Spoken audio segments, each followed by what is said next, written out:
Mute.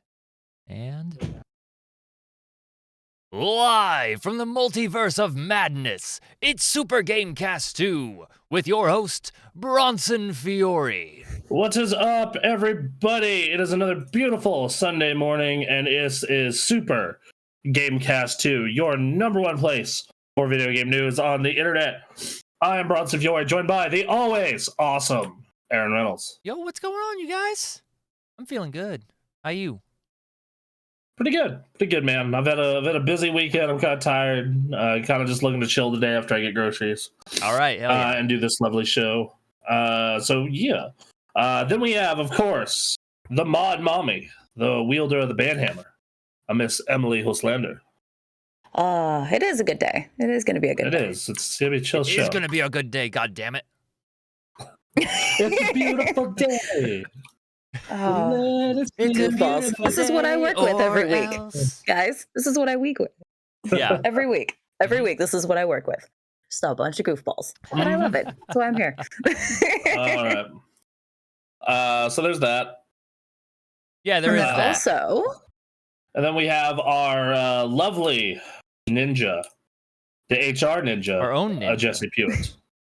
Hello, Yep. I did my monthly stream this month, so... All right. You hit quota. You made quota. Way to go. Oh, yeah.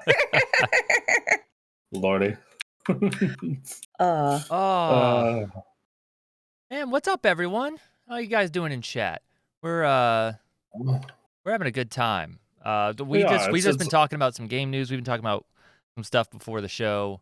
We don't want to get too ahead of ourselves because we do have some news we got to get through. But yeah, do we want to go into news now? Now, my guy. All right. So hey, guess what? Another acquisition happened this week. Oh boy, so here we go.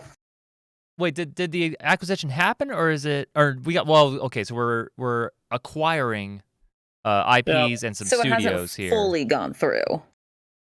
Yes. Like, so Square Enix sells off Tomb Raider, Deus Ex, and the studios behind them, Crystal Dynamics and Square Enix Eidos and Square Enix Montreal, to the fine folks at Embracer Group. Yeah. They are a Sweden-based company who owns Gearbox, THQ Nordic, Saber Interactive, Koch Media, Deep Silver, Coffee Stain Studios, and recently acquired publisher Dark Horse and tabletop publisher Asmodee. Jeez. I don't know if you guys have seen, Embracer Group owns a lot of game companies.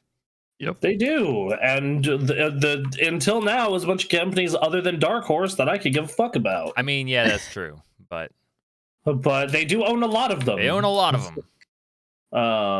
To be fair, as I get older, it gets harder and harder for me to care. But vibes, straight vibes.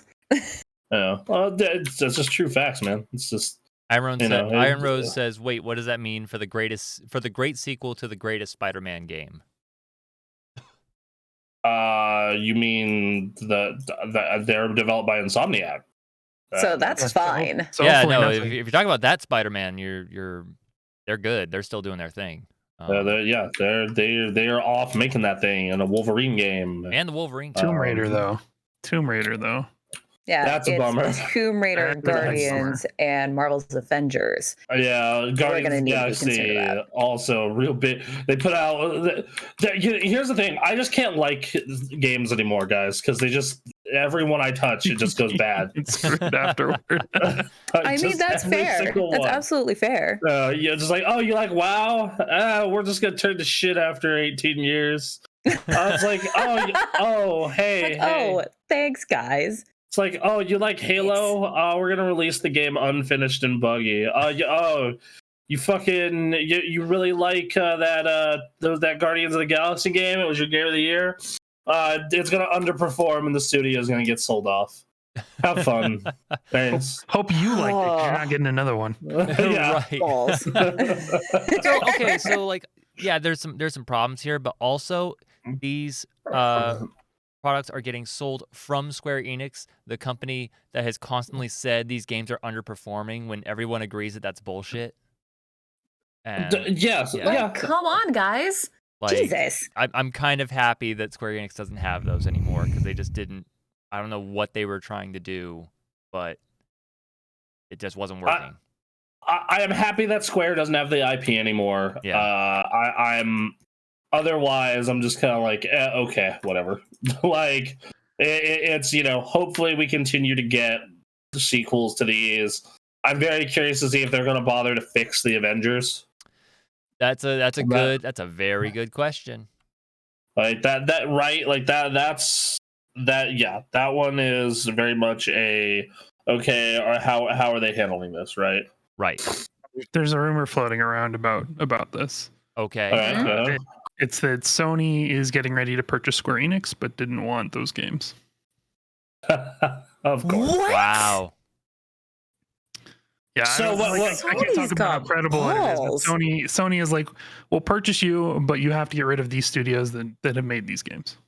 So what you're telling me is Sony went to them and is like, we want to buy Final Fantasy and the studios that make them. Right. and only the studios that make them. Yeah, exactly. Yeah, Sony's being shady if that's the case. Like, shady motherfuckers. I get it. I get it. Like, I absolutely get that. It's just, hey man, you got a money. And then they got a money. Got a money. Realize, I mean, they realize where the money is for Square is not that, apparently. Right. Did you know the Embracer Group that just bought Eidos and Crystal Dynamics and now own Gearbox? You know how much they paid for Gearbox? How much? 1.3 billion. With man, that's way too much money for Gearbox in my opinion. Like, I would have easily gone with several million for sure, but I'm not even sure if I'm going. I'm not even sure if I'm going that. Like, nah, fuck that. How much would you have paid for Gearbox if you were Embracer? That's $50. It's like $5.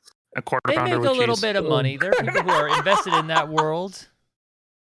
Like, I don't know. Like, oh, sweet Jesus. Wait. Do I get to fire Randy Pitchford immediately?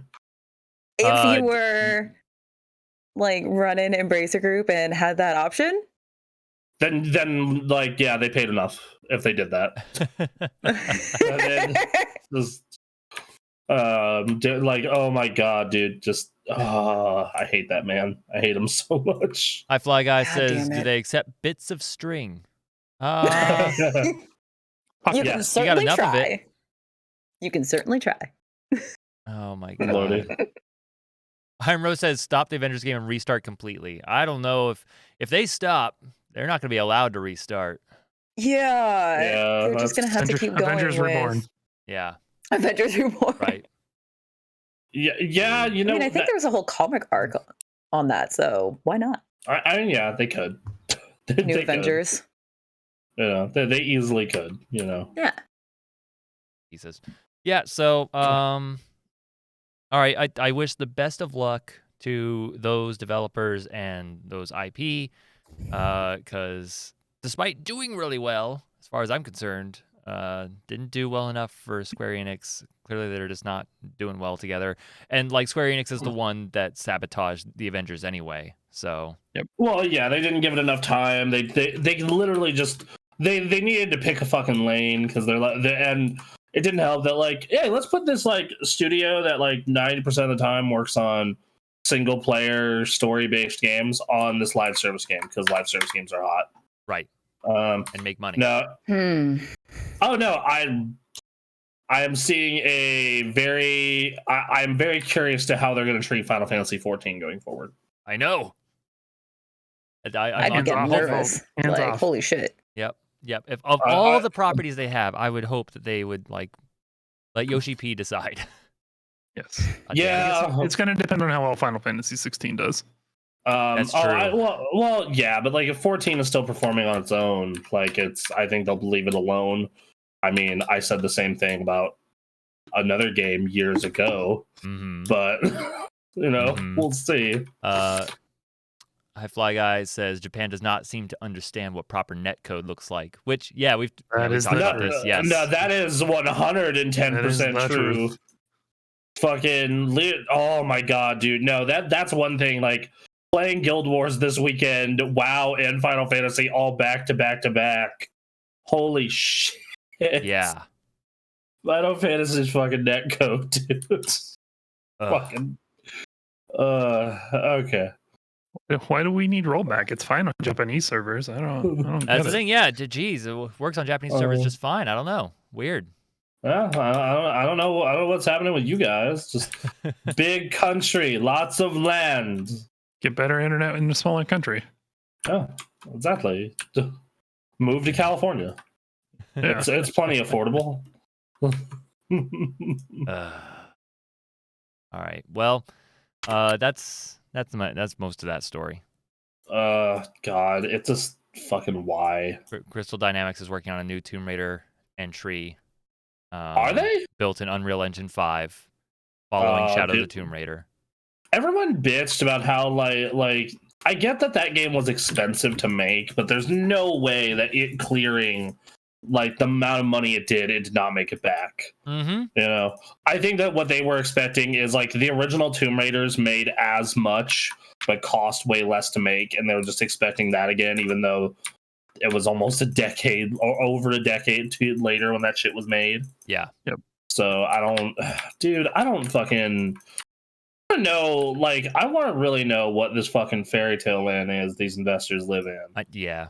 Yep. Like, it's fucking ridiculous. You know? But it's what it is. Deus Ex and Thief developer Eidos Montreal most recently released Marvel's Guardians of the Galaxy, and Crystal Dynamics most recently released Marvel's Avengers. Neither Marvel-owned property was mentioned in Embracer Group's announcement of the sale. Yeah. So they're fucked is basically what you're saying. It might be.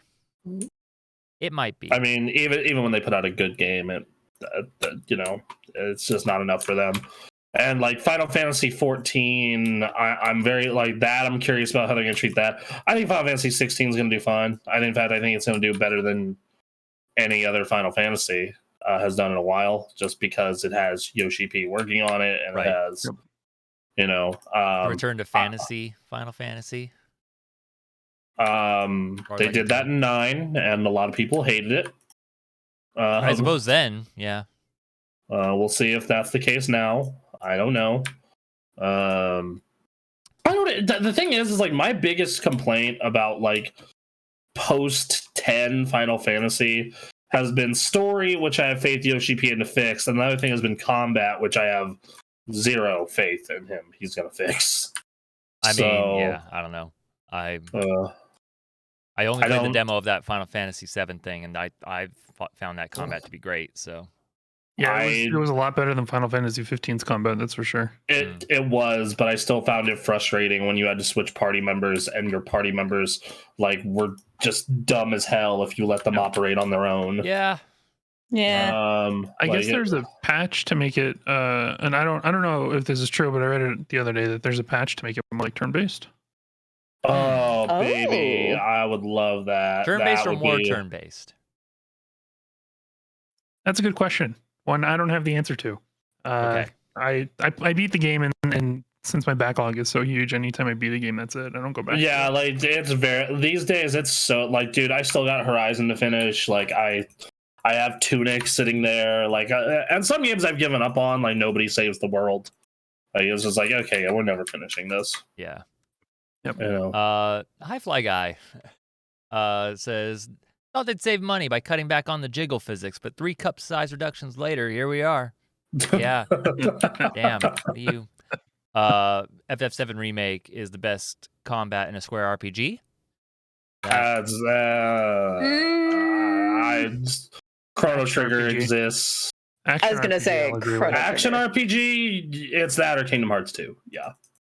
You know, like yes, I would agree. In that case. As far as in general, like I will stand Chrono Trigger until I'm dead. So, all right. Honestly, same, because Chrono Trigger's the shit. It is so good. So good.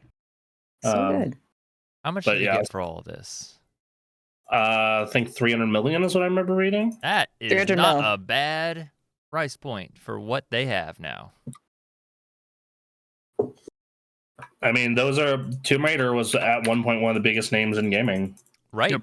And like it's gotten 2 movies, and like the last trilogy of games like has been generally good. Yeah. I thought Rise of the Tomb Raider and Tomb Raider 2013 were both fucking awesome. I thought Shadow of the Tomb Raider was okay, and though that was made by a separate studio, so you know. Right. But yeah. So yeah, generally good. So that's that. Honestly, I think we've said our piece on this. And we have this Forbes article talking about, you know, what would happen with those, and who knows really.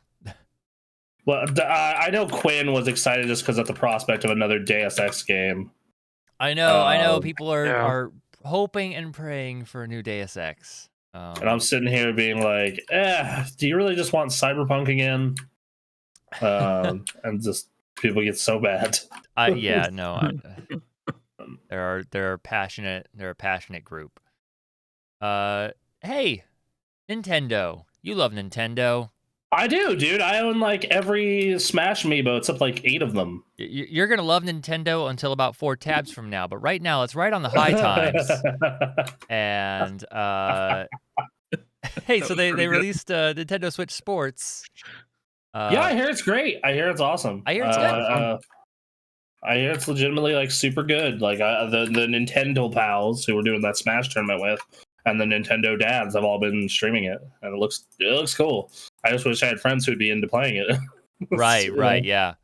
Well, it seems we have returned to 2005, 2006, 2007. Yep. Oh no. And I want to watch this.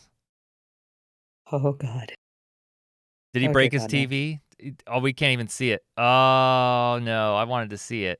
Oh no, he's gonna grab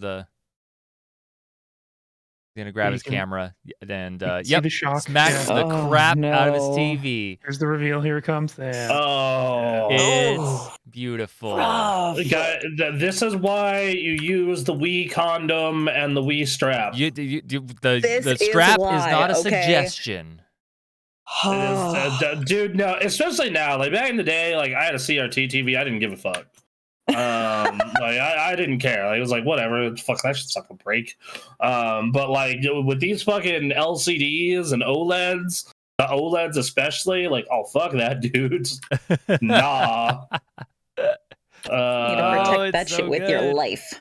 Because goddamn. Comment in the chat. I love Chrono Trigger. We'll have to see what the remake looks like in order to proper comparison. The combat style is too different. That being said, if you give me a choice to play one or the other, I'm picking Chrono Trigger.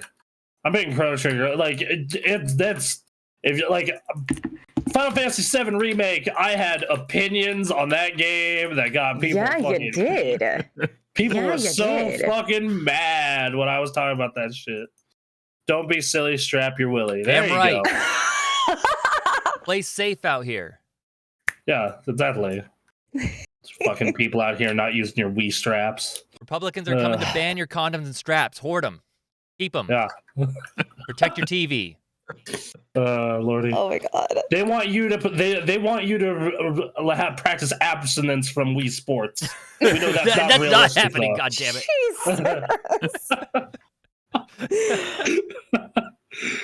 Again, this is what I work with every week. Yeah, Emily timestamp that. I will definitely do that. Oh god, absolutely, I will timestamp the shit out of this.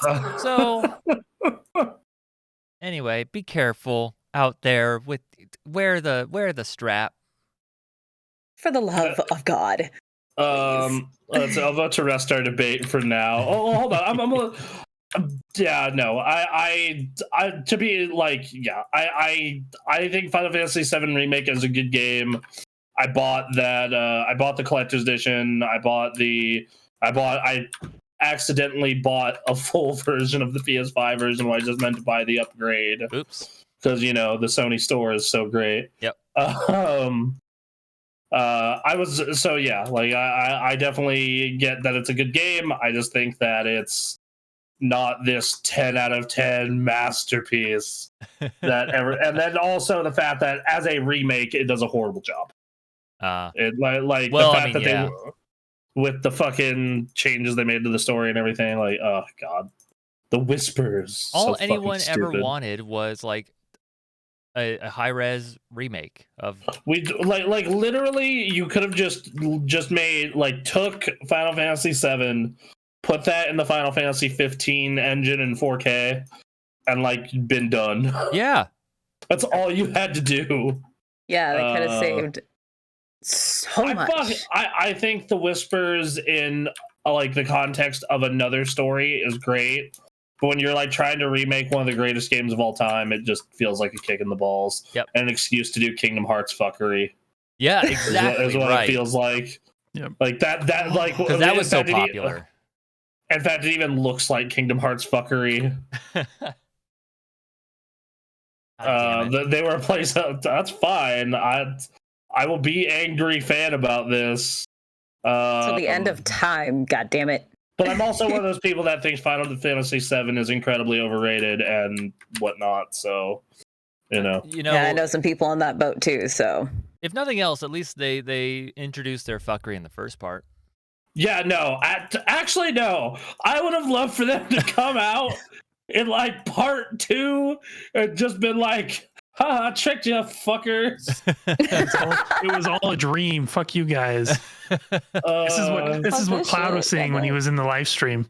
The last part is Cloud waking up, and you have to help Cloud do his taxes. Oh, Jesus God. Fuck. Lord. I found a GameSpot article, Nintendo Switch sports mini games ranked by how likely they'll make you break something expensive. What's number one? So starting from the bottom is badminton, which is funny because I'm pretty sure that's exactly what broke that TV in the last video. Hilarious. All right, go on. You can also play tennis. Badminton now. That's fucking cool. Yeah, we got volleyball at number 6. Okay. Well, I guess the spiking. The spiking, yeah. Soccer. Yeah, I've been playing a lot of this game. So, how are you doing for soccer? Are you strapping it to your leg? Yeah. If you buy the physical edition, you get a leg strap like you do for the Ring Fit game. Okay. And cool. so you kick essentially. All right, and then we got bowling here, which is a classic. Okay. I don't know. I feel like you should be hanging on to that tight to get that turn you want. I'll save this for our collab stream. Yeah, well, hopefully we can get that set up, what it's looking like. So we got another collab going this week, and then after that, we are pretty good where we can set something up. Yeah. So number 3, tennis. Maybe that was the one they were using. They have badminton and tennis in this. They do, yeah. Tennis is doubles, badminton is solo. Did they bring back baseball? We're getting there. We're getting there. Golf is number 2. Okay. Okay. And number 1. Chumbara. Sword fighting. I'm sorry, what? Sword fighting. It's sword fighting. Look at that. Really? broken item, your little brother. God. God damn it. All right, that's good. Good thing I'm the youngest in my family, so we're good. Yeah. Yeah, for you, it's your big brother. Yeah, right. Which one? I have 4. Well, all of them. All of them. You go through all of them one by one. That means I have to either go to Denver, go to Portland, or go to Sacramento. Yeah, you get them all here. You challenge them to a Wii Sports tournament. God. And that's when you reveal you are your family's Shang Tsung and you take their souls. All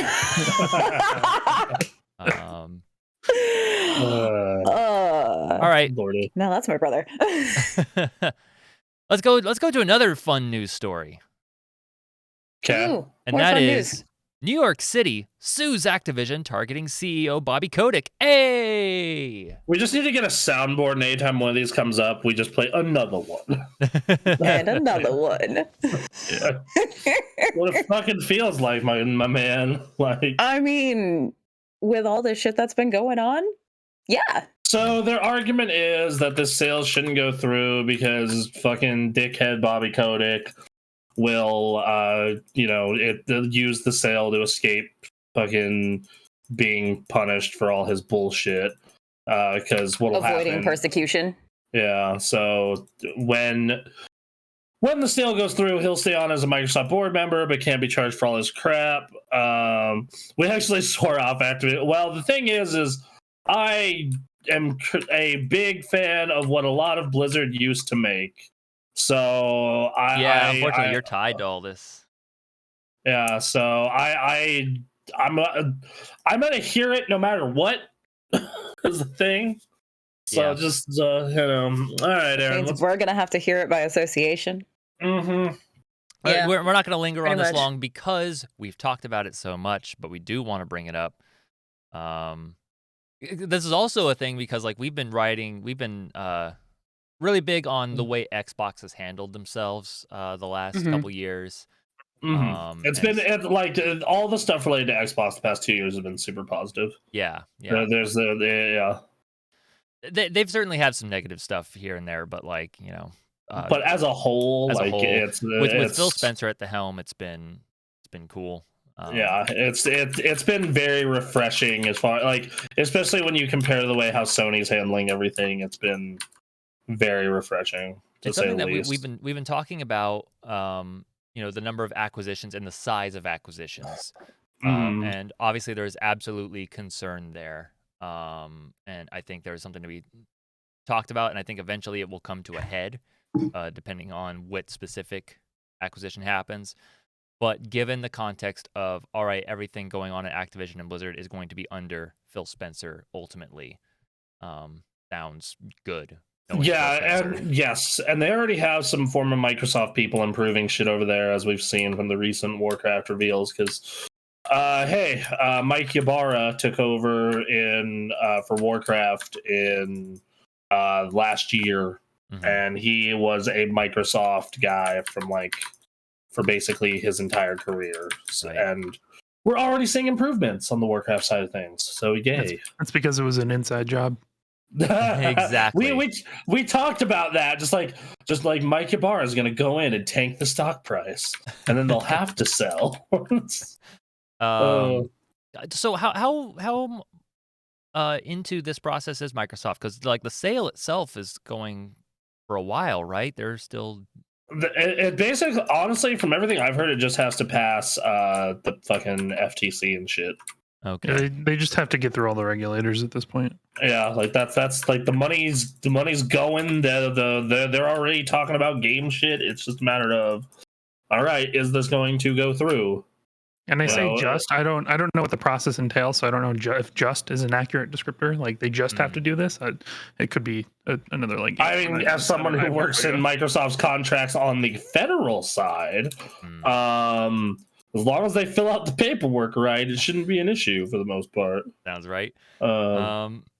Big picture here. One federal harassment suit, which has been settled, but it's facing appeals. We got one discrimination suit from California, one purported class action suit, 4 shareholder lawsuits consolidated to 2, 8 lawsuits over the Microsoft merger, 4 have been voluntarily dismissed, 2, quote, 220 complaints, including the one from NYC, plus an SEC investigation and insider trading inquiries from the SEC and Department of Justice. So there's a lot going on all at once. Yeah, but you know how that shit goes with Microsoft. Grease a few palms, and that shit'll disappear real fast. I mean, unfortunately. Yeah. All I know is Bobby Kotick should be removed from this equation. Oh, that he is.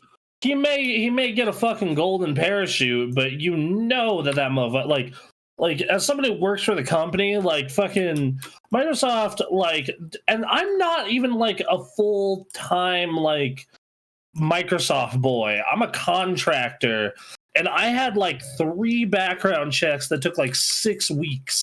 Yeah. So they don't put up with this shit there. I just wonder if they put up with it on a higher level. Maybe, but I think that Bobby Kotick is just such a toxic thing right now that I think that I would not be surprised if once the deal goes through and he sees that the transition goes over, that dude is gonna bounce. Remember when Xbox's biggest villain was Don Matrick. Yeah. Those were fun times. No, they weren't. No, they weren't. Sure. They sucked. It was so depressing turning up to that fucking press conference every year, and like, what's the first thing you see? Oh, a Call of Duty trailer. I mean, look, that's hardly the worst thing about Don but like Matrick. that Connect shit, the fucking like, oh god, I fucking hate Don Matrick to this day. That man doomed the Xbox if he would have kept going. He was like a pain at EA too. Like he was responsible for like shutting down smaller studios that they acquired. Like he was responsible for that. At least partly responsible for that reputation. Like that was just bad. I remember. So I'm not sure if you guys watched that Power On documentary I told you about the history of Xbox. I did. But like I love how like his mindset when in the interview there was just like, well, like, you know, gaming was becoming like a full big thing, and like we want to take it to like the level of Hollywood and like really make it for everyone and put star power behind it. I'm just like, you do that by making good fucking video games. You don't do it by imitating others. Like you already are making money on that level. So like just elevate your own stars. Get you know, Tim Schafer, you know, which is what they did. Like we're just keep pushing those people. There are people within like developers who are get Amy Hennig out there. Like these are the people that make these games what they are. Yeah, dude. It's just we already have a slew of people. Like, yeah, the general public doesn't know them yet because we keep putting out like we just made this shit game with Vin Diesel in it. There you go. Oh wow, it's garbage. Well, dang. Yeah. Next quarter. Yeah, there you go. Next quarter. We got emotes in the chat. If you want to use our emotes, if you want to use our emotes, we need to get more emotes. I think we have spots for 2 more. They updated that. I'll check. Oh, but sure. Yeah, because our poor salty emote has not been used very much since we have not been playing many fighting games, unfortunately. Aww. Yeah, well, and not allowing Mr. Quinn on as much, so we can't. Dang. I mean, like, I'd be happy to get Quinn on, but all he plays is Final Fantasy. Though I talked to him at the movie theater, he said me down to come back to Grand Theft Auto. You have to play Grand Theft Auto. I'm telling you guys, I was editing our intro video some more, and goddamn, the amount of clips just from Grand Theft Auto alone. The game is chaos. I mean, it's either that or Sea of Thieves. Sea of Thieves. That's a negative. Like, it's fun, and we are like enjoying ourselves for the first hour, and then second hour is like we're getting our stuff done, but maybe things are gonna go to hell, and then by the third hour, it's just like everyone's kind of a little mad. It's like that Rick and Morty gif of just like the oh fuck, dude. So I don't know. You may see Grand Theft Auto from us. We gotta figure out our streaming schedule here. But anyway, fuck all this. We're gonna move on from this story. Yeah, we'll hear more about it from Lizard us. Man is Lizard Man. Hopefully, I'm hoping that the sale ends up going through. Just because, like, no matter what happens, this man there is not going to be justice here, unfortunately. Yeah. Like I've just accepted it. So like what I'm hoping for is on the other side of it is to him to just fucking go into a hole and people leave him alone forever. Yep. He's got his money. Just go back to your house and like hang out. Yep. Yeah. Was it last week we talked about how Snoop Dogg figured it out? Yeah, exactly. Yeah. So, all right. You want to know the funny thing? But I actually do have a funny side story for Bobby Kotick. All right. He would complain about like not being able to meet women on dating apps, or like him getting questions from women on dating apps because a bunch of people on the internet like photoshopped him as the devil or him as a goblin. And I'm just like, well, I was like, well, you deserve it. So maybe if you weren't a goblin, you kind of do. Also, I consider being photoshopped as Satan a positive. So yeah. Well, it depends on which version. Also depends on. Yeah, no, I want Dave Grohl Satan. Also, I just want Tim Curry as Lord of Darkness and Legend. Ooh, yeah. Also, it depends on what kind of women you're looking to attract as well. Well, yeah, that too. That's why I went with the version of Satan. That's a good one. All right. We got Ubisoft Takeover drama. I didn't actually read this one, Aaron. I didn't get to it. What's going on here? So Ubisoft gains on report founding family considering partnering with. So this is really interesting. French video game publisher Ubisoft rose 10% on a report that the company's founding family is considering partnering with a private equity firm to acquire the company. The Guillermo family, which we all know if you've seen a Ubisoft press conference, they come out and do their thing. Bless that man. They currently own 15.9% of the company's shares and 22.3% of the net voting shares. But they're likely to oppose a takeover from strategic buyers, according to a deal reporter item. The founding family wants to maintain their reign at the video game maker. Now, here's something that's interesting. The report comes after Bloomberg reported last month Ubisoft is drawing buyout interest from suitors who are kicking the tires on the publisher of the Assassin's Creed and Far Cry franchises, Blackstone. Blackstone, the company that's making it so millennials and younger cannot own homes, is interested in Ubisoft. That's weird. Yeah, and KKR are linked to preliminary looks at the company, though there's no. Can we just fast forward to our nightmare cyberpunk dystopia already? By the time we get to cyberpunk future, we're gonna be old, and it's gonna be like, I can't use my samurai sword to fight corporate ninjas. Sorry, Ninja. Sorry, no offense, HR Ninja. I totally get it. I'd be right there with you. Hey, yeah, right. So the initial reason the Blackstone thing, like, yeah, but just hey, we were talking about acquisitions. What would be worrying, and we talk about like Bethesda and Activision getting bought up, because of course my mind is just broken.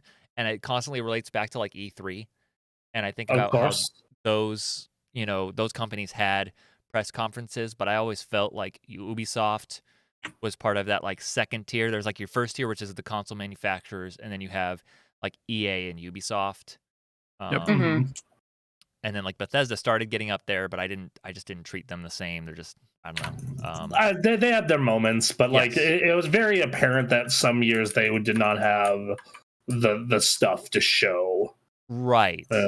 And they came on later as their own conference, whereas EA and Ubisoft's been around for a bit since the start, like, right? Yeah, pretty much, yeah. So Ubisoft, to me, the news is Ubisoft's about to get acquired by something. Yep. The Guillermo family is trying to maintain control over it, but we could see something in the next few years regarding Ubisoft. Which, like, considering the reports about how Ubisoft has handled internal matters, like, out of context of, like, monopolizing of the industry, probably would be good for Ubisoft. But we're on that path. We're waiting for that eventual Teddy Roosevelt hammer to come down.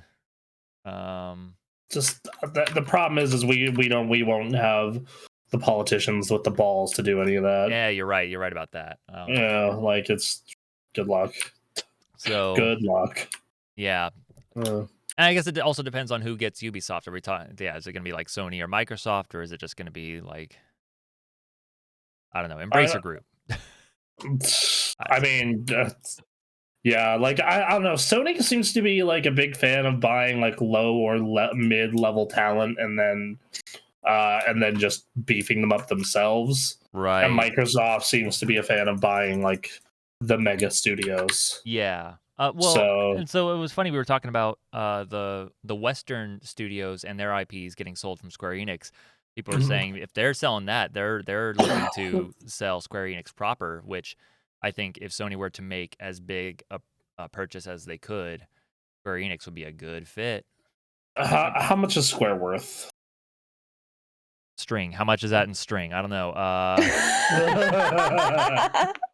have no clue. Oh, Jesus. This story does not mention the concerns about Square Enix proper being sold, so I don't think there's a number for that. All I know. Well, I mean, I was just asking what their market worth is. Hold on. Oh yeah, I don't know. No idea.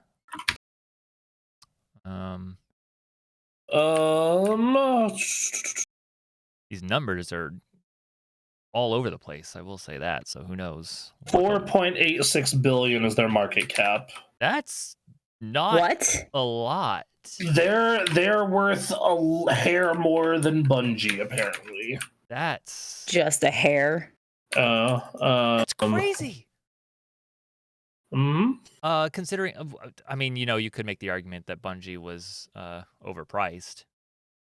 I mean, you could also make the argument that Bungie has a live service game that has a shit ton of revenue. I mean, yeah, but like when you have Final Fantasy 14 alone as part of Square Enix, then it's like up until recently, I would have been like, yeah, but whatever. But like because of the explosion that game had over the past year, like that. Yes, you are correct.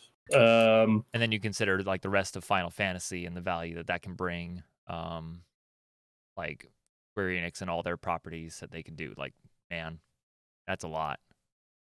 Yes, yeah. It's just a matter of, it's like, okay, but like you go to Square Enix's website, especially after selling all that shit to Embracer Group, like games, Final Fantasy, Nier, the Marvel stuff, which is being sold, Life is Strange, Outriders, and then in Japan you could count Dragon Quest. And it's like, so they're the Final Fantasy studio, man. Yeah. Which like, again, like Final Fantasy is huge, especially if you get it right. Yes. It's just that I don't think it's as huge as we make it out to be. Because like let's look. Final Fantasy franchise sales. Final Fantasy video game sales. Cumulative sales in the millions. Like the best-selling one is the remake with $149 million. These are all in dollars. Oh. Okay. Then whatever came out in 2017, which I thought is the other remake, is 135. And then you have 15, which I did 130. So on. Yeah. Does this count like sales from their friggin' mobile games they're working on, or? I mean, yeah, I don't know. Yeah. The thing is, their best-selling games ever were Final Fantasy VII and then Final Fantasy X and X-2. In terms of copies sold, or just total dollars? In terms of copies. Okay. In terms of revenue with inflation, it's 7. It is 7. No, it's actually 14. And then followed by 10 and then 7. Oh, okay. That makes sense. So yeah, it's they are, they have made a lot of money off of that series, but it's also not like, compare that to what Halo did, right? Compare that to what Destiny did. Like I'm sure Destiny as a whole has probably made more than most Final Fantasy games, if not all of them. So maybe, yeah. Well, yeah, considering all the expansions that they sell too, like yeah. Yeah, like like Destiny gets like $100 a year in like everyone buying the damn thing, right? So I had to have my Super Saiyan emote, so of course. Yeah, I got gifted one of those in Final Fantasy 14. Nice. Yep, a friend of mine gave me one. It was cool. All right, so yeah, look for potentially more acquisitions coming of the bigger guys. Yeah. Consolidation. Yeah. We've heard. I've heard talks of like an EA acquisition, but that's the one that like I can't buy. It happened to Activision. I know. Activision's bigger, so it's like, but the moment that happens, it's like, all right, so we're just in it now. I don't know who would do that though. Is the thing. Like, who has the money to? It's just Microsoft, right? Right. Yeah. Sony. Yeah. There's no way that Sony has enough money to purchase EA. Yeah, it's like the only person who could do that is Microsoft, and they already made their bet. Yeah, it'd be Square Enix to Sony, EA to Microsoft, and then Ubisoft to Nintendo. I don't know. Ubisoft puts out only Rabbids games. No. Tomb Rabid. No, please, for the love of God, no. Shadow of the Tomb Rabid. No. Enjoy. I would play that. Legend of the Rabbid. It's just a rabbit with two triangles on its chest. Oh Jesus! God no! So Breath of the Rabbid. No. All right, let's move on to this dumb story here. Lordy, all right, yeah. What about Stone Cold?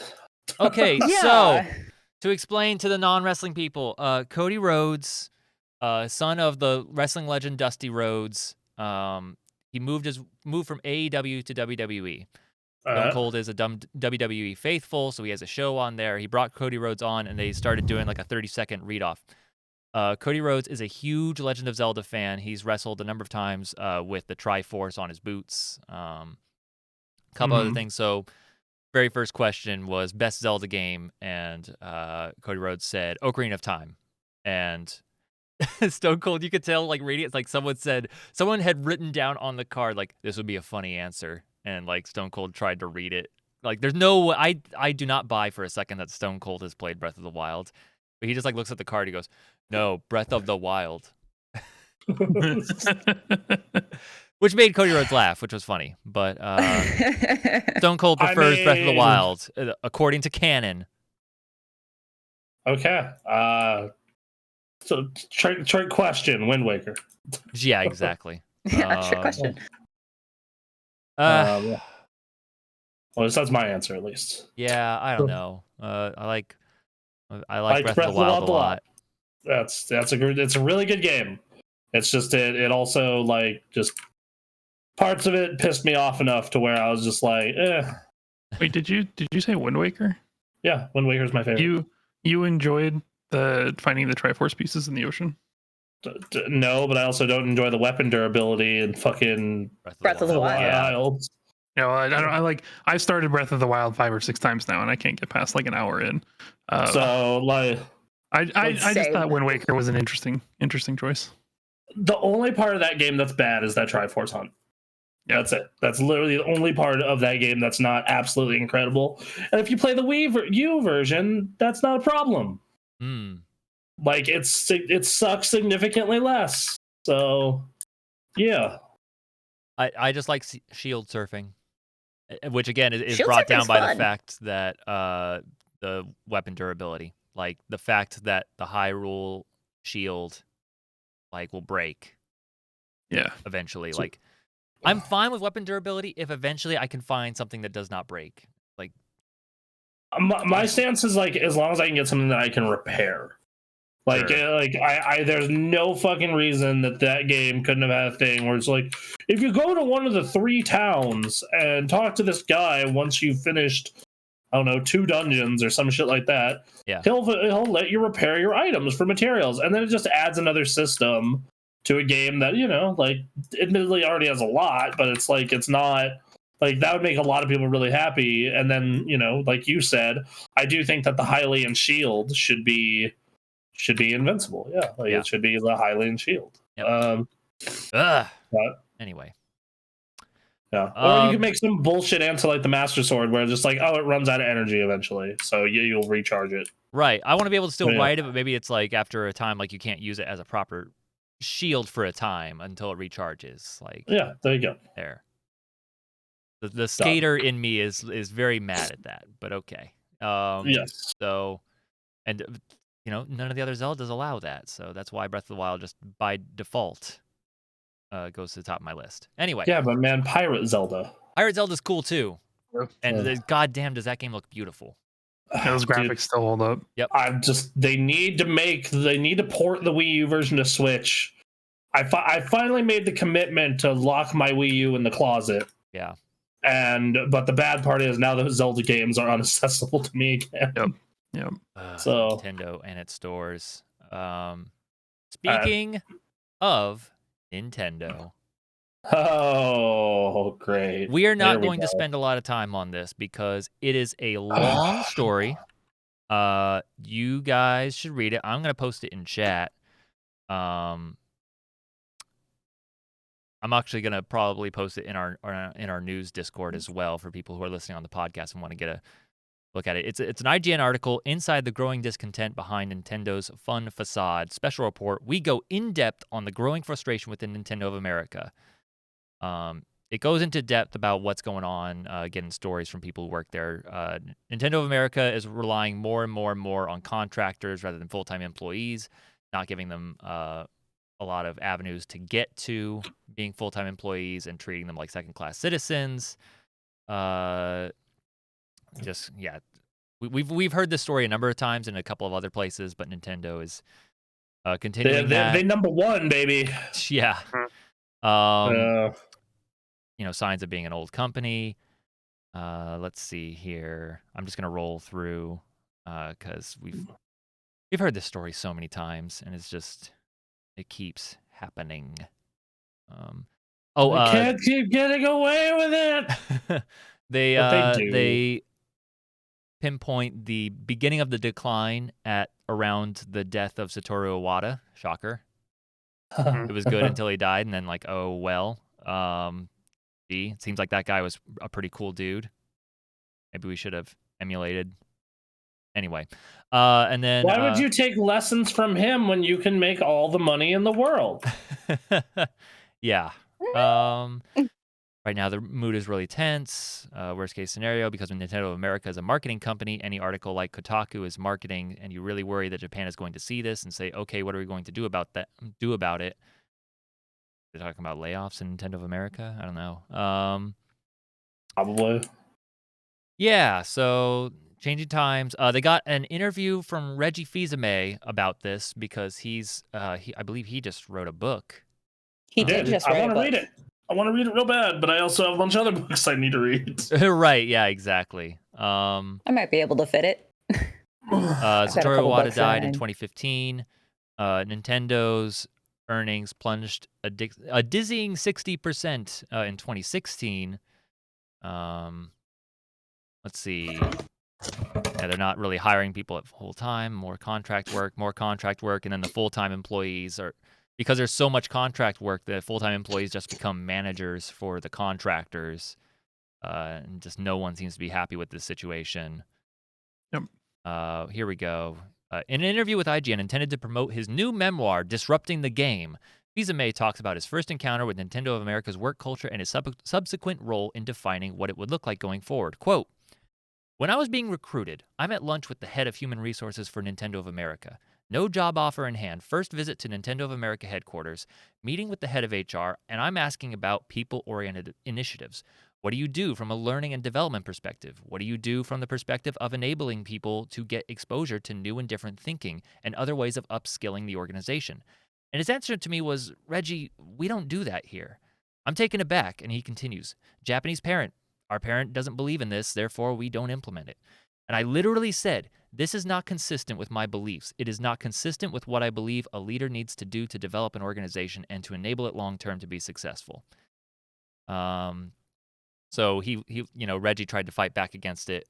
Quote, "In the end, I judge my legacy by that when I retired, as well as the head of HR, who I had that initial lunch with, he and I retired the same day. And as we retired, we promoted people internally into a variety of different roles versus bringing people in from the outside. To me, that was a testament that we had done a great job of improving and growing the culture at Nintendo of America." Let's see. Yeah, at this point, he said, okay, I've been retired from Nintendo of America for 3 years, so I don't know what's actually going on there. I've read the reports. All I know is we made it a point to hire contractors on as full-time employees. So I can't say what's going on there now. So how culpable is Reggie in this situation being what it is? I don't know if we'll ever fully be sure. But it sounds, at least from Reggie, it sounds like, I don't know, I was doing fine and then I left and now it's bad. But some people are saying like this started in 2015 and 2016. But yeah, so it's going bad at Nintendo of America right now. It's all due to archaic business practices. I mean, yeah, and the thing is like you can't survive that way these days. Like it just doesn't play, man. Everybody's gonna leave, like especially right now when you can get a job anywhere. Yeah, it says Nintendo has, I forget where it says in this article, but it says they have over 100 job openings right now, and they're just left open. Also, partly because they were allowing work from home and had some offices in California and somewhere else, and then they shut those down and said you have to work in Redmond. And it's like, okay. And that's exactly how that Nintendo Minute show died. Yep. Really? Kit and Krista did a show for Nintendo called the Nintendo Minute, and it was this really well-produced style thing they did. And then they were just like, all right, cool, we outie. When they found out they'd have to go move from Northern California up to Washington. Yeah, that shit killed me. That card that they gave to employees, the one that says, "If you're here, thanks for like showing your drive or delivering your." Here it is. For those of you who have been on site, you continue to deliver with excellence, and we so appreciate your commitment. For those working off site, you found other ways to come together virtually to support one another and to drive results. But what a fucking slap in the face to the people that you have been letting work from home. Like, thank you for continuing to deliver excellence. Like, what the fuck?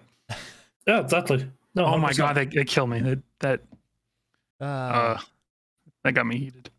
Let's see. Nintendo of America's situation is common in the tech industry. A 2018 CNBC article refers to contractor labor as Silicon Valley's dirty secret, and a New York Times report describes Google's shadow workforce of temps and contractors, which reportedly outnumbers the company's full-time employees. I don't know if this speaks good about my experience with Microsoft, but like at Microsoft, I'm a contractor, and now granted, we get treated very well. Like we have literally the only thing that I've experienced that we didn't get that the full timers got was when Microsoft throws like a party thing, like we're not part of that, and they get mugs that we don't get. Everything else totally same. Okay, all right. It's the party thing's kind of a bummer, but I'm like, that's not the end of the world to me. Right, yeah. Yeah, so there was a close. Here's the writing the HR Ninja was talking about for the card. Oh yeah, here's a good little bit. Jen had been forced to return home due to the death of her sister, leading to the interviewer to tell her that she had attendance issues. That's always good. That's God damn it. Final quote, and that's what frustrated me in the end. She says, "I didn't know I was on Death Planet until I left Death Planet." Yeah, you don't know how bad it is until you leave. No, it's exactly. You just assume that's jobs. Yeah, like, that's the. So, this is a Nintendo problem, but it's also just a tech industry problem, which includes the video game industry. Just an over reliance on contractor work, so that they don't have to give them full-time positions. Not cool. Yeah, and the thing is like they're paying the temp agency, so what the fuck, right? Right. And these people are there because they want to be part of a company like Nintendo. Like, well, yeah, and they're taking advantage of that. Exactly. But now they're wondering why like things are kind of going shit for Nintendo of America.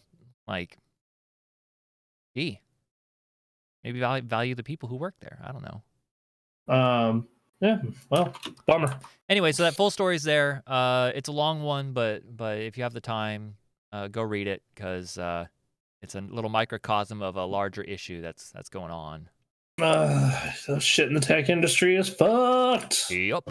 Yeah, no, we've even had that conversation with our Microsoft people, where it's just like, oh yeah, like temps definitely have a chance to move over, but like it's like 1 in every 10, it feels like. Right. So but all right, well, how about a fun story? Yeah, fun story me up. Jeff Keighley, fun Jeff uncle of Keighley, the video game industry. Wait, what? What'd you say, Emily? Jeff Keighley, ladies and gents. Yes. I called him fun uncle of the internet. I don't know if fun. He's fun, but he's like business casual. Yeah, he would be fun. that fun uncle. Yeah, I think fun uncle is appropriate. He's like that middle manager who's like fun to hang out with. And just he's not well. bad. Yeah, he's very like kind of Phil Spencer-esque, not quite, but like. Anyway, this has gotten out of hand. This is from his tweet. IMAX is teaming with us for Summer Game Fest on June 9th and the Game Awards in December. That's right, watch all the reveals, surprises, and announcements with your friends in select IMAX theaters for full-scale immersion. This is going to be cool. With Summer Game Fest, we are building a next-generation global event, decentralized physical events for the community in IMAX, big showcases from us and partners, play-at-home content, and much more. This is the future, and it feels good. We are just getting started. And then a follow-up tweet. To those asking, yes, Summer Game Fest will still stream across YouTube, Twitch, Twitter, Facebook, and many other places for free. IMAX is just another show/new way to gather with the community to watch the show if you desire. I think this is cool. This is cool. I mean, we're going to be streaming it, so it's not like it fucking matters to us, but it's cool. Yeah. Sony said the same thing about PlayStation at home, though, and like watching E3 and Evo and those kinds of things. I think that's different, don't you think? Yeah, well, yeah, Just a smidge, maybe. I just like, I don't know, PlayStation Home was, you're with people, but like, I don't know, PlayStation Home was a weird thing that I have bittersweet feelings towards. Oh, God. I was so sad when that died. I was really hoping they'd carry it to PS4. Yeah. I was really hoping. Like, I was like, I wanted to keep that dream alive. Right. I kind of wanted for a good long time, I wanted Xbox to do the same with their little avatars. Like, you've already got the avatars up, like, make little worlds for people to run around in, little lobbies. But you know, we talk about how these two events are kind of, you know, big deals to the gaming community. But these two events are like, E3 tried to let the general public in, and it kind of made it a shit show. Yo, what up, Blasian Asian? Sub-a-dub-dub. Oh, Blasian. 17 months with Hell yeah, Blasian. baby. Dude. Good old Blasian Asian. Thank you, Shenron. Master Shenron, always a pleasure. Yes. But like, yeah, they've tried to get like the general public involved with E3, and that kind of went to the wayside, and Game Awards happens in LA or wherever it happens. I believe it's in LA. Like, everyone just kind of went home and watched, which is perfectly fine. Yep. But to now have these little venues where people can gather together who otherwise don't know each other and come celebrate games and watch these reveals and awards and all that together, I think is super cool. It is. I agree with that. Yeah. So, I don't know. I may try to go to one of each, just to see. It all depends on if we're streaming it or not. Like, that's my big thing. Yeah, yeah. We'll talk about that later. But yeah, I think this is super, super cool. I think it'll be really funny when the Game Awards come around and they give some bullshit awards like they'd like to do. How that crowd will erupt. That'll be fun. So my big thing is about when it comes to this is, okay, how much is this going to cost? Yep. Like, to watch this. Yep. Also, by the way, we are 7 YouTube subs away from the shirtless stream. That is the last thing we need, everybody. Get out, get people to follow, get people to like, sub, all that good stuff on the YouTube and on here if you want to see the shirtless stream. YouTube's the big one. Yep. YouTube's the last man standing. Yep. Yep. Ready. My body is not ready, but I'm ready. Yeah, oh, God. My body's not ready either. Same. So let's say to go to, let's say you're going to IMAX, whatever, to watch E3. So E3 is the interesting one. So Game Awards, like, let's say, I don't know, that's like a theater ticket, $15 to go see Game Awards. How do you feel about that? A little pricey. Mm-hmm. Mm-hmm. I'd rather just do the stream with you guys. Sure. Yeah. I'd probably do it once just to experience it and say I've done it. Right? Yeah. Right. Summer Game Fest is a little more. It also difficult. depends on what gets revealed. I will say that is This is true. This is very true. There's some good shit happening, then yeah, it'd definitely be worth $15. But if not, screw it. I mean, we don't know. That's the problem though, is we don't.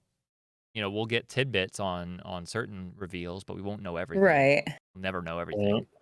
The Summer Game Fest is a bit trickier because is this Summer Game Fest the one that's happening Thursday? Is this including the event that's happening Friday? Is this including Xbox Bethesda? Like, am I buying a multi-day ticket? Right. Oh, right. Yeah. Good questions. So I would assume it's just for the Summer Games Fest, but if that's the case, then like, the Summer Games Fest has to really take off in terms of what they're announcing and showing off, because otherwise, in the chat, we got a shirtless stream so close. Yeah, so close. We gotta get some YouTube stuff out there. But yeah, so that's cool. I think that's exciting. That's pretty cool. We'll see what's going on with that. If we weren't doing the show, I would totally go watch the Microsoft one. Sure. But that happens literally during the podcast. So yeah. No, there's no link. Oh well, new mafias. The mafiosos. The mafia. The mafiosos. There's a new mafia in development. Let's see. LucasArts veteran Hayden Blackman leaves the troubled 2K studio with Mafia 4 early in development. So that's a great sign for your new Mafia game. Good start. Yep. Fuck. So anyway, Hangar 13 is working on new Mafia. Did you guys ever play the Mafia games? Not a single one. No. Oh wait, I played a little bit of the first one. I preferred The Godfather. Okay. Anthony said 2 was good, 3 less so. Okay. But yeah, I know some people like those Mafia games. They never really made much of a splash in the general gaming space. They seem to do well. They keep making them, so they got to be doing something, right? Right, yeah. They assisted on that developer Hangar 13 assisted on Tiny Tina's Wonderlands. Most are still working remotely. And Kotaku has been told that some following Blackman and Urban are also looking for the door. So this is, that's good stuff. Just good stuff. All good things. Yeah. Let's see. Yeah. So top comment on Kotaku: best Mafia is Mafia 3. I will die on this hill. One of the best narratives in an open world game, but besides perhaps Sleeping Dogs. Wow. Now, if they were to come out and say we're making Sleeping Dogs 2, I'm surprised no one's gone after Sleeping Dogs 2. I wonder every day. I'm just like, what the fuck? Why not? Yeah. All right, we have one final story, and Bronson, I need you to read through this for us to make sense of it. Okay. All right. I'm down. I like me to Halos. I played some of that new Halo season this week. Did you now? I did. I only did like 2 matches of the new mode. It's cool. It's like a battle royale with 16 people. 16 people? Okay. Good shit. and you have lives. Lives. Wow. Interesting. Yeah. And like the more you level up, like the more the better the weapon. Like the more people you kill and get experience points, the more you'll level up, and then you use that level to go and get a better starting weapon for each life you get. Jeez, interesting. So new mode called Last Spartan Standing, and then King of the Hill and Attrition. So attrition, that's I forget what that mode is. King of the Hill speaks for itself. Your team or one person stands in the hill, and whoever does it the longest gets the most points. Last Spartan Standing is that new mode I talked about. They've also nerfed some melee damage and had ammo stores cut by 25% on certain guns. They are going to improve the Ravager. And then they are also going to fix the Banshee. So there's a bunch of balance changes is the short version. Some new maps. They're also tweaking the thickness of the player outline. So if you have lower impaired vision, you can turn that on. Okay. So yeah. Also, when you board an enemy tank, planting a grenade will instantly kill the pilot. And yeah, that's basically that. They're working on a bunch of new stuff coming over the course of the year. They put out a roadmap. Yeah, no, that in the thing they do show like a whole fucking just wall of text of what's coming just in this update alone. Yeah. So it's a lot. There's a lot going on. Which good. That game is dope. It's just that I wish that it was. I wish that game came out like a year later, because like its campaign was awesome, but it has no co-op. Like the best Halo campaign since 3 in my mind. So you have this really awesome campaign combined with this really, really good multiplayer that just didn't have enough content. No Forge, no campaign co-op, like 10 maps, less modes than any other Halo since the launch. It was just a lot, man, that they just didn't have, and like they're slowly adding it, and they're slowly adding balance tweaks. I played this week and I had a super fun time. So nice. Cool. Yeah, no, it's just it's a matter of like, I think by the end of this year that's going to be the best Halo game since 3. If their roadmap is correct, and by the end of the year we have Forge and we have all of our stuff and the multiplayer is done and we have our campaign co-op, then yes, I will totally say this is the best Halo in years and years. And as of right now, it's still a lot of fun. It's a lot of fun. It's just depending on what you're looking for, it may not always be the best thing. Halo was BOO. Yes, the start, like once you got past the campaign, from what I understand, it was just like, all right, they have to develop this multiplayer, and they've got a lot of work to do, and they're still working on it, Like the core of that multiplayer was great. Sure. Like I that is a that's a shooter that plays great, looks great, runs perfectly on PC, but it also has the issue that, oh hey, guess what? This only has 10 maps on a limited number of modes, and a lot of the best cosmetics are linked to the store, and some of that they're real money. Cough, cough, cat ears. Yeah, right. So when is this? Has this already dropped? Season 2 dropped. Campaign co-op's not out till the middle of summer. Okay. So that's, be aware of that. But depending on, the new maps are cool. I really like the fact that one of them has like a giant laser in it that if you take the jump lift at the wrong time, you'll get disintegrated. Nice. It's fucking awesome. What up, High Fly guy? Thank you. Aw, thank you. Yeah, we'll take them 8 biddies. They kind of did pull a Street Fighter 5, didn't they? It's becoming more and more common. Yeah. And just like Street Fighter 5, by the end of the first year, it'll be good. So, yeah. What are the numbers for Halo Infinite right now? Not great. It has enough people playing to keep it interesting and it's fun, but it's like it went from a top 10 Steam game to barely in the top 50 last I checked. Yeah. So I know some people in my Twitter feed are on hardcore copium in regards to this. Right. So yeah, what is it that revives interest from people who are not playing Halo? Does that?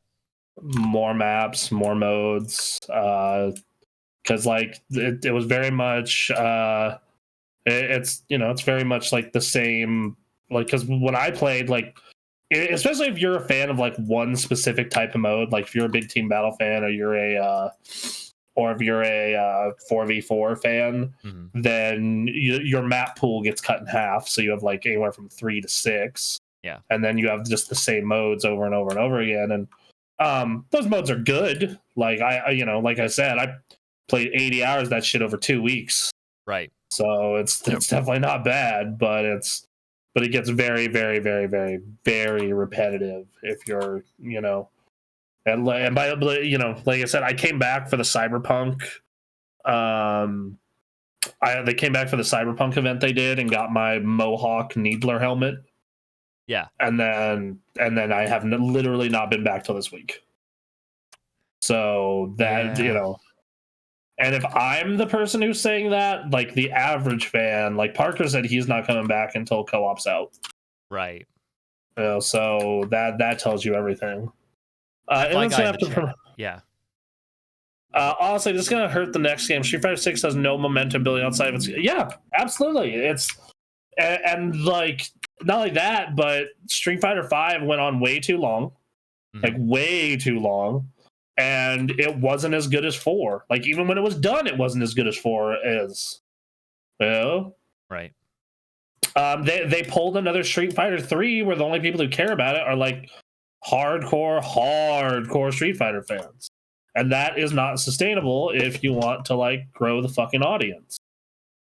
I mean, the way to promote like a new Halo Infinite, like, you get these maps out there, you get these modes and all this stuff set up, but I think all that's going to fly under the radar. I think it's got to be like, here's a new portion of the campaign, like some DLC to add on, and like, and then like here's it's basically, it just functions as an invitation to the people who kind of tried it and then left, like, hey, come back, we have a full game now. Yep. I think of that, and I think Forge will also go a long way. Like I think Forge and what people will do with Forge, I think will really. I think that some really weak, because the thing is Halo Infinite is one of the most. Imagine working with the other company on an apology tour on see what's next. You're gonna work with No Man's Sky. No, like it wasn't a cyberpunk like the game event, like the style cyberpunk, like not the game cyberpunk. Right. But that would be pretty funny. I'm not gonna lie. I mean, that's what they're trying to pull off right now. It wasn't as horrendously bad start as Cyberpunk or No Man's Sky or Halo Infinite's a good game. Like that campaign was a blast, dude. I can't remember the last time I sat through the campaign for a video game in 2 sittings. Damn. Yeah. Like I sat through that entire campaign plus a ton of extras in 2 sittings. Yeah. It was 2 16-hour sittings. Right. It was nuts. But on the other side of that, like I also played 80 hours of the multiplayer over the course of a 3-week period, and I was, I liked it, but I also got, burnt out. I was like, oh yeah, there's just not enough here, enough here to keep this going. Yeah. So, well, we'll see. Yeah, people are playing Halo Infinite right now. What they say. I mean, we're doing our campaign co-op run whenever we can.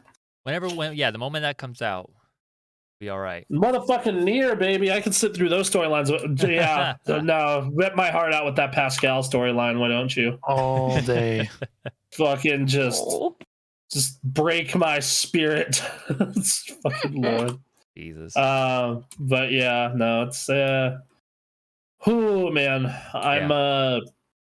I have high hopes for that game. And the thing is, this is just the world we're in. And Anthony and I have talked about it on the show plenty of times, where release good but unfinished game, or even bad but unfinished game. Yep. Put out apology with a bunch of free shit, and then make finished good product. Mm-hmm. And the secret is, everyone, is just buy the finished good product. Yeah. There you go. Yeah. Or don't care about it because it's on Game Pass, and then just play it when it's good. Right. Like that. There you go. Like did they say if Street Fighter 5 is coming to Xbox? I imagine not, but I doubt it at this point. Okay. I was gonna say, like, that'd be a perfect Game Pass game. Right. Yeah. Exactly. Or Street Fighter 6, whatever, because they're gonna launch that shit unfinished and fucked. Yeah. And I don't know. Ono's not there anymore, so it could be different. That gives me not faith. But I like Street Fighter, so we'll see. Yeah. Yep. 2B does need all the love. All right. I think that's the end of our news stories for this week. Ooh. That's pretty cool. Yeah. Pretty good week.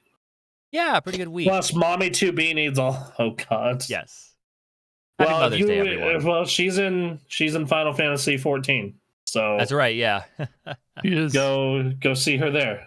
And Soul Calibur. Oh yeah, I forgot that she. One, I forgot she was in Soul Calibur. Two, that's hilarious because she was one of my mains. Soul Calibur. Yeah. All 5 people who play Soul Calibur. Yeah. I haven't played that in years. Oh, God. All right. It's a great game, but it's just for whatever reason it didn't catch on, even though the new one was really good. Yeah. All right. Well, so next up is what we've been playing. That's right. So let's. So hey, Jesse, why don't you start us off? I haven't played. This is like the first week where I haven't played Final Fantasy 14. Wow. Because I've been playing a bunch of other shit. All right. Oh my God. So I'll start with something really simple, and I've really only got like 6 words to describe it, and then I'll move on.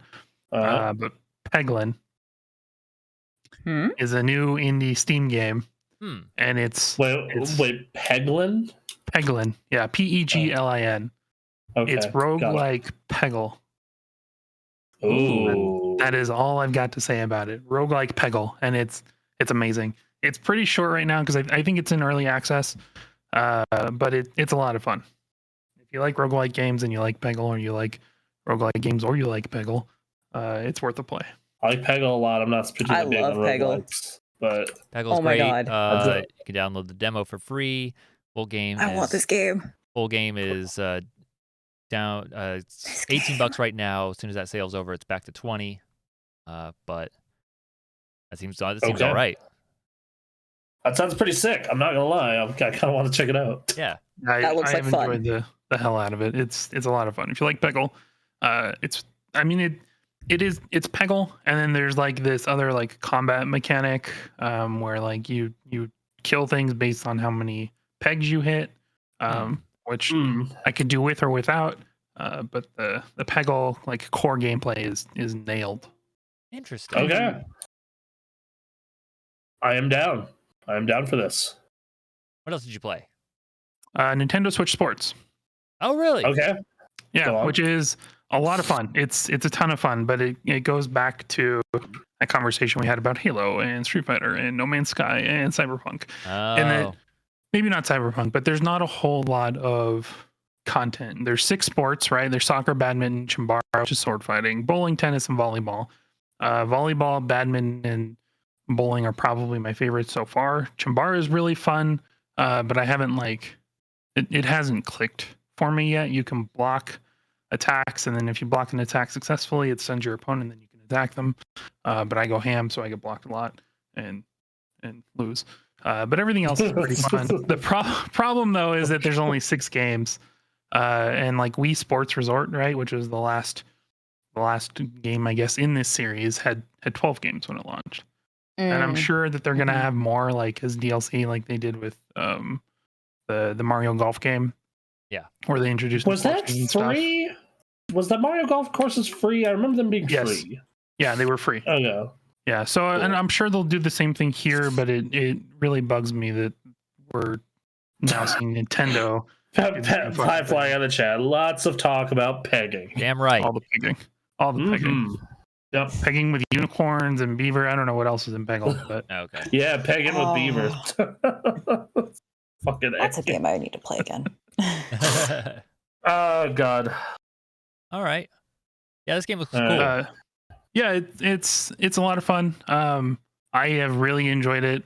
You can tell though when you're playing like in bowling, you can tell when you're playing against kids and when you're playing against adults. That's okay. You can dunk on these kids. Oh, absolutely. Absolutely. When I'm in there with my 250 bowling score and these kids have 30, get fucked, children. Literally. Somebody clip that, please. Up yours, children. I probably will do it later. So. Damn it. Oh, that's beautiful. At least give me the timestamp for that one. Yeah. Consider it done. But it's a lot of fun and it's worth playing. If you purchase the digital version, it's cheaper because you don't get the leg strap. So if you have the Ring Fit leg strap, that's probably the way to go because it's the same strap. Can I just use duct tape? Probably. All right, great. All right, fantastic. Trying to duct tape your Switch, your Joy-Con. Sure. Like that's fine. Just untape it and I'm done. That's true. To be fair, I almost never play with the Joy-Cons anyway. So yeah, I don't either. This is like the first game in a while where I've actually used Joy-Cons. The only time I've ever bothered to use the Joy-Con was when I was playing at the hospital and when I was playing Skyward Sword. Yeah. Oh, and then when it launched, I didn't have a Pro Controller until Mario came out. So I used this monstrosity. Yeah. Oh, yeah. Yep. That's why I like mine a little more. Yeah, it's a good one. Yo, dog, ARMS. You play ARMS? I did not play ARMS. You gotta play with them Joy-Cons. Like you can use the controller, but come on, this is a boxing game. I guess. You gotta curve your shots. That's right. Yeah, you gotta turn your fist while you to get that curve shot around their blocking. It's good. Look, you want to know what they wanted to do if they wanted to get me to play ARMS? They would have made a new Punch-Out. I mean, I'm surprised they didn't do a crossover. I'm surprised they didn't get right. Yeah. Right. Like I don't get it either, bro. Yeah. I don't understand it. Yep. That's. If Justin Wong told us anything, you gonna learn. That's right. Welcome to the real world, children. if that's actually no, dude. I will always remember my first experience with fighting games on the internet. All right, I am better than all my friends at DOA. I'm better than most regular people I've met at like almost every fighting game I have. And then I get DOA Ultimate on the original Xbox, and I play that shit on the internet, and I get fucking very well acquainted with I ain't hot shit. That's right. That's right. God damn it. I ain't shit, and I knew it. And I was 14 when that shit happened. So. Oh my god. I thought I was good. You learned. You learned. You fucking got taken to the woodshed. You learned fast. You started talking shit while your opponent just stared at you silently. That's right. I've been watching too much anime recently. You get used to the formula. Fair. Don't talk. Just look menacing and don't move. That's right. Lord. Okay, so two more games. Two more. Rogue Legacy 2. How fucking is it? I want to play it so bad, but I'm poor. Did you like Rogue Legacy 1? Okay, if you enjoyed Rogue Legacy 1, it's more of the exact same thing. Okay. So you'll really enjoy Rogue Legacy 2. There's some new mechanics and controls and stuff that they've changed in the game, but you can revert back to the Rogue Legacy 1 style. I purchased the game the day it was released in early access, and they only had like the first section of the game complete, and I hadn't touched it since then.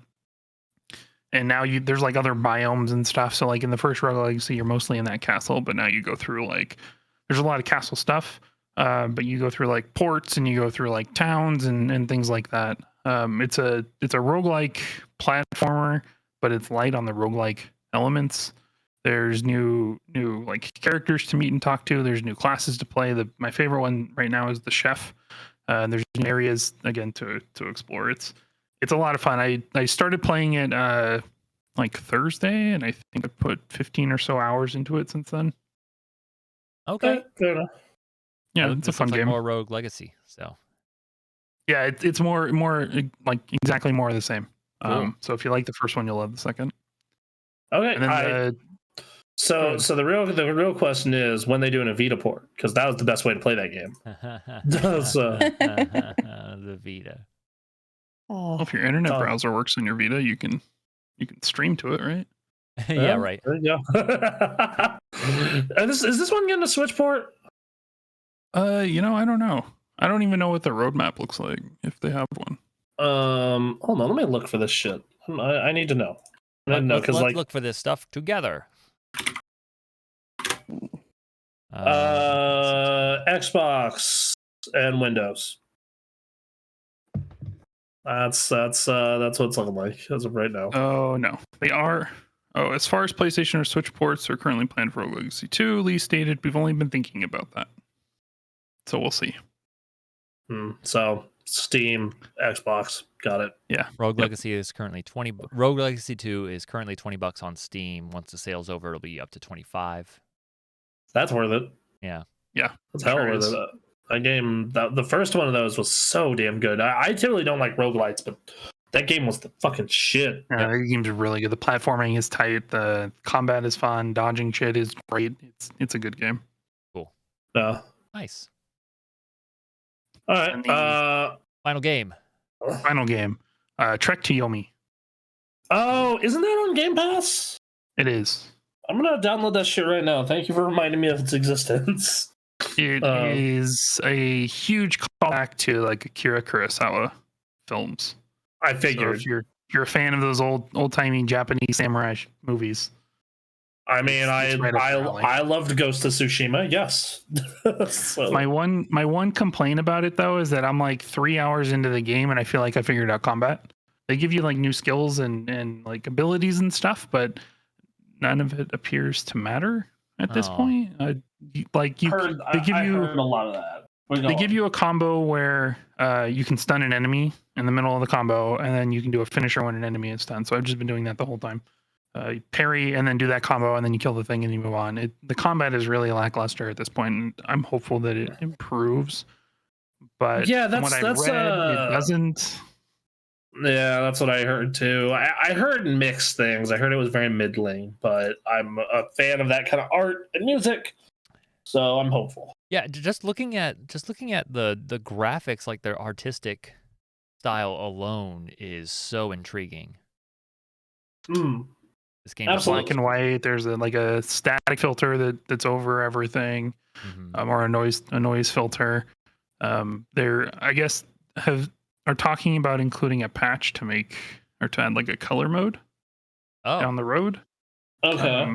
But the art style is enough, I think, to keep me playing. Yeah, it's on Game Pass along with this other game called Loot River that looks pretty cool.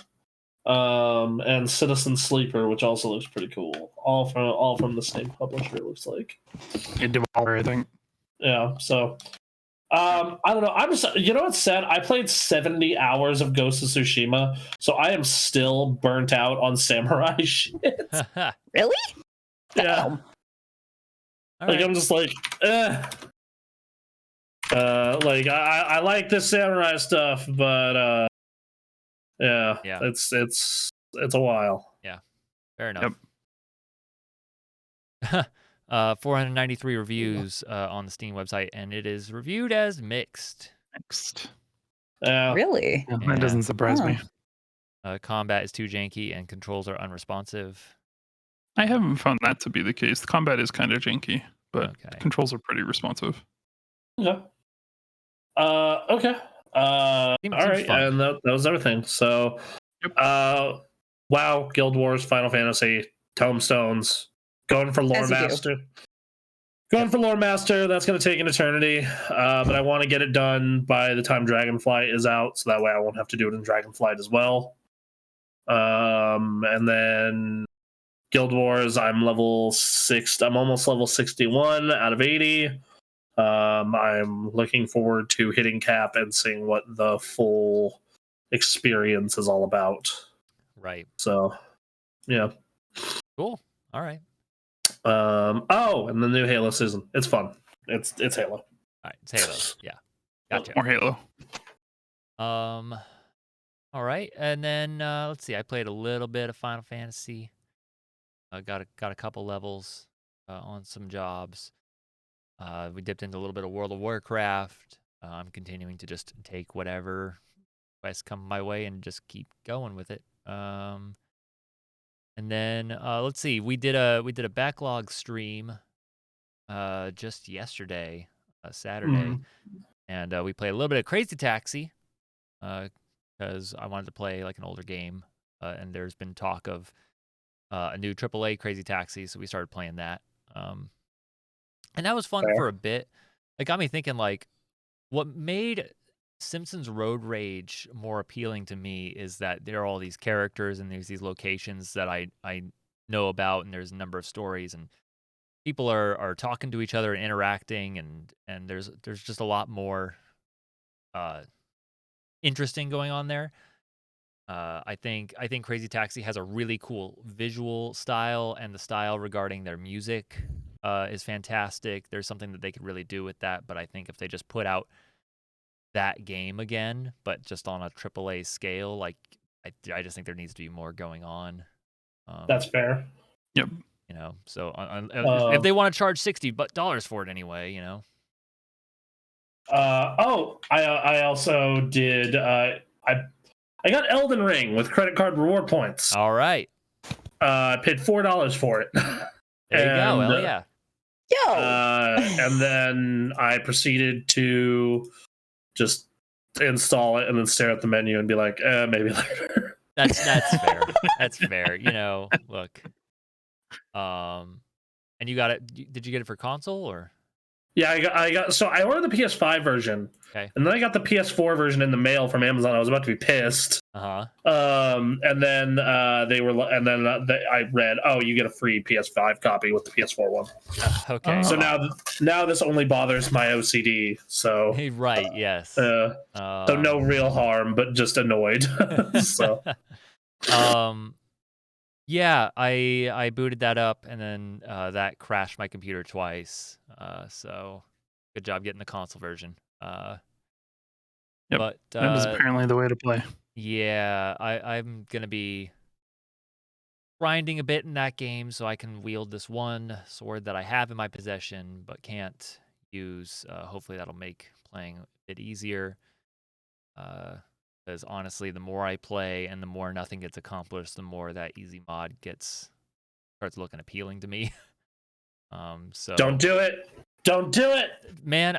I was thinking about this. I was a huge Tips and Tricks fan when I was younger. That was my video game magazine, and that was where you went, not just to like read up on the industry and all that, but it was like, all right, get to like the second half of the magazine. Here are cheats for a number of games, and it was how I mitigated my trash taste in video games, because those games also tended to have cheats, and those cheats made the game fun. And so yeah, I'm a big fan of that. I'm so bummed they've gone away. And I've never delved into the mod scene because I wasn't much of a PC gamer. And now that I am, I'm looking through it. I may delve down that rabbit hole. So we'll see. And then we played some Dragon's Dogma Dark Arisen, which I enjoy the base bones of it, but we had to start at the beginning, which is, it starts good, which is just, it drops you in the middle of hunting. You're going towards a dragon, you fight a chimera, that's what they're called, and you have your allies with you, and it tells you, all right, X, Y, and attack. All right, hold RT to grab on. Like, all right, cool. And that's a fun fight to jump into the game. And then it kicks you back to a starting zone area, and you got to create your character. And then, hey, here's them explaining every aspect of this game, including all the combat and stuff that you just did, that they just explained to you. And now they're explaining it twice as long. Then they're going to have you walk over, and they're going to have you fight this orc.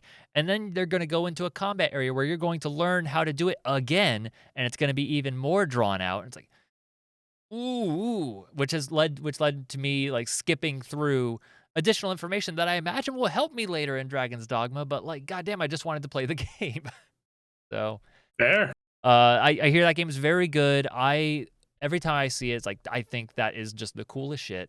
And I want to try it, but yeah, we're stuck in the early. So that's one of Anthony's favorite games of all time. So take that how you will. That's what I hear. I don't know when I'm gonna play it. I probably am gonna play it tonight. My friends actually, but I purchased a new game that I will remember the name of when Steam decides to open up. There we go. You guys have heard of What the Dub? I've heard of this one. Which is a game where you get your friends together and you look at old movie clips, publicly available movie clips, and you just joke over them. They have come out with a Rifftrax version. So the Rifftrax. Oh yeah. If you don't know Rifftrax, I know Emily does. Rifftrax are the Mystery Science Theater 3000 guys. They broke off and did their own thing, and now they have Rifftrax the game, which is I don't have the specifics on it really, other than you just have access to some bad movies, and I assume the Mystery Science Theater guys have thrown some of their own jokes in there, and because some of them are like house answers. It's like if you've ever played a Jackbox game, try to get you with that. And I'm very excited. I'm very excited to try that out, and I'll be trying that out tonight. So you'll probably hear me talk about it a little bit next week. Okay. And then I've also been playing some No Man's Sky. Because man, they've been working on that game. They've been working on that game for a while now. It's a great game now. Yeah. What I will say is I haven't done too much because again, it's very, very open. There is a story, but it's get your ship. Go get a ship that you want. Build a base. Get a freighter or a frigate or whatever. Travel to pirate areas. Shoot some pirates. Make money. All that stuff. And what's awesome is when you have friends that have made some progress in the game, you can just log in and they come in and give you something that's worth millions in that currency, a la Grand Theft Auto Online.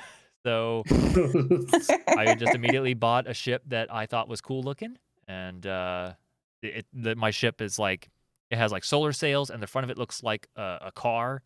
So it looks like I'm driving this red car with solar sails on it. I don't know. I have a good time with it.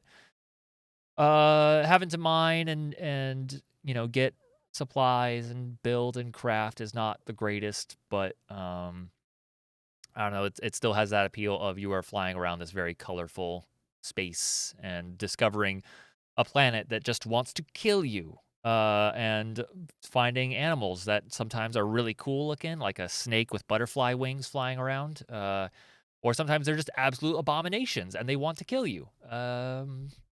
It's interesting. There's definitely more going on there now. I'm gonna keep playing to see what's going on in there. But yeah, I think that just about.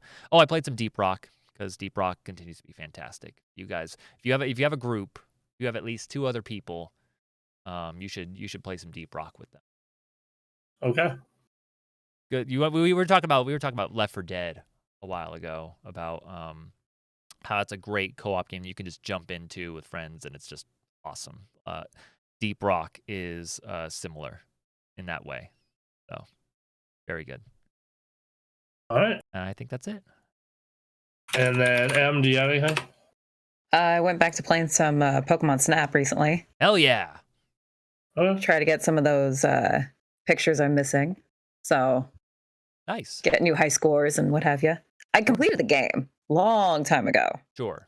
Just replaying all the levels again, which is always fun. Yeah. Yep. That game's great. It is great. Okay. Fair enough. All right. Well, I think that's pretty much it. All right, guys. Well, what's our idea for this week? You think we're going to come up with a schedule? We're going to post a schedule on social media and on our Discord. I know for sure Wednesday is Heroes of the Storm. That's about all I know right now. Wednesday is Heroes of the Storm. We've got a Marvel show because we're going to be talking about Doctor Strange, the new Doctor Strange movie, and we're going to be talking about Moon Knight since that finished up. So expect that sometime this week. And then, hey, what's going on this Saturday, Bronson? This Saturday, we have a cross-community Smash Bros. Tournament. So we have the fine folks of Super Gamecraft, the fine folks of the Nintendo Pals, the fine folks of Sean Capri's Carpool Gaming, and the fine folks of the Nintendo Dads. All them and all their communities duking it out in Super Smash Bros. Ultimate for a title. Yeah. I know Blasian and Jesse here will bring honor to our dojo. Whatever you say. Fair enough. Well, it's not going to be me. Like, no, it's going to be your boy Jerry. Yeah, right. No, I talk with Jerry. He's the ringer when it comes to Mario Kart. Okay. We got our Mario Kart plays some Smash boy. Though. So who knows? I mean, I used to be pretty good at Smash. I'm not amazing, but I can hold my own. So I like hitting the buttons and see what they do. Same. All right. Well, it's a viable strategy. Lordy. Yeah. Let's see if we can get to the winner side of the bracket at least. Of course. But yeah. So that's gonna be happening Saturday. We've got Heroes of the Storm happening Wednesday. Mm-hmm. And we're going to fit in. I don't know. We may do the MMO show this week. We'll see. Yeah, that's gonna be hard with Marvel. In all honesty, if we're fitting Marvel and Heroes of the Storm and tournament, that may be our schedule. Yeah, that's looking like it. MMO show might go by the wayside this week. Yeah, which is fine. There hasn't been too much in terms of news regarding the MMOs. So we're all right there. But yeah, keep an eye out. The official schedule is going to be coming out. I don't know, at this rate, probably tomorrow. I'm aiming to at least go to the winner's side. Damn it. Yep. Blasian. Got a Blasian. But yeah, so just keep an eye out. If you haven't joined the Discord, please join the Discord. If you haven't followed us on social media, go follow us there on your favorite social media, whatever that is. And yeah, I think that's a show. I believe that is. All right, you guys. Have a fantastic rest of your week. Thanks for tuning in. We love you. See ya. Bye. Yeah.